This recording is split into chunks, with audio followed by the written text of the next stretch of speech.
کا بیٹا جب اس کو کہتا ہوگا ابا میرا بھی دل کرتا ہے کہ میں بھی آج افطاری کروں تو اچھی سی افطاری کروں، وہ کہتا ہے پتر میرے پاس گنجائش نہیں ہے، میرے پاس جتنے پیسے تھے اس کی بمشکل کھجوریں آ سکی ہیں، یہ کھجور اور پانی سے افطاری کر لے۔ اور یار کسی کی دعائیں لے، کسی کے لیے اپنے آپ کو وقف کر، اسلام کی خاطر غرباء، مساکین اور یتیموں کی مدد کر کے دیکھو، رب تمہیں قلبی سکون عطا کرے گا۔ صرف مال کا نام سکون نہیں ہے، اگر وہ رب سکون نہ دے تو لوگ کروڑوں اربوں پتی ہو کر بھی دو دو نیند کی گولیاں کھاتے ہیں اور راتوں کو نیندیں نہیں آتی، نرم اور نازک بستر پر بھی کروٹیں بدلتے بدلتے رات گزر جاتی ہے۔ حضرت سمجھ نہیں آئی، پتہ نہیں کیا ہوا، میرے پاس گاڑی بھی اچھی ہے، میرے پاس گھر بھی اچھا ہے، میرے پاس 5 پلاٹ بھی ہیں، میرے اوپر کوئی قرضہ بھی نہیں ہے، لیکن سکون نہیں آتا۔ گرمی میں اے سی چلاتا ہوں، سردی کے اندر ہیٹر موجود ہے،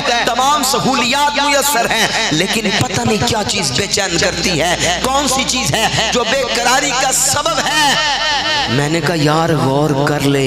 کہیں گھر کے کسی کونے کے اندر کسی غریب کی آہیں تو تیرے لیے دفن نہیں ہو گئی، کہیں کسی یتیم کی آواز تجھے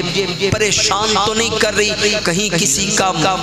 کھینچا ہوا مال، کسی کے دبائے ہوئے پیسے تیرا پیچھا تو نہیں کر رہے۔ میرے بھائیو اس پیغام کو اپنے ساتھ لے کر جائیے۔ آخری بات، حضور کہنے لگے مال کمایا کہاں سے یہ بھی پوچھا جائے گا اور مال لگایا کہاں ہے یہ بھی پوچھا جائے گا۔ یہ نہیں ہوگا کہ جناب صرف مال کمانے کے بارے میں پوچھا جائے۔ یہاں پر لوگ بڑی بڑی باتیں کرتے ہیں، جی میری کوٹھی کا گیٹ دیکھ کے 50 لاکھ کا لگایا ہے، میں نے بیٹے کی شادی کی میں نے 30 لاکھ کے تو صرف پٹاخے ہی چلا دیے۔ میں نے کہا حضرت بڑا کمال کام کیا ہے، بہت بڑا کارنامہ کیا، آپ کو تو سلوٹ ہونا چاہیے۔ اوے تو نے اپنے بیٹے کی شادی پر 30 لاکھ کے پٹاخے چلائے، لیکن تجھے خیال نہیں آیا تیرے گھر کی دوسری دہلیز کے کونے پر ایک بیوہ اپنے یتیم بچوں کے ساتھ رہتی تھی، وہ رات کے وقت کھانے سے پریشان، وہ صبح کے ناشتے سے پریشان، تجھے ان کا خیال کیوں نہیں آیا؟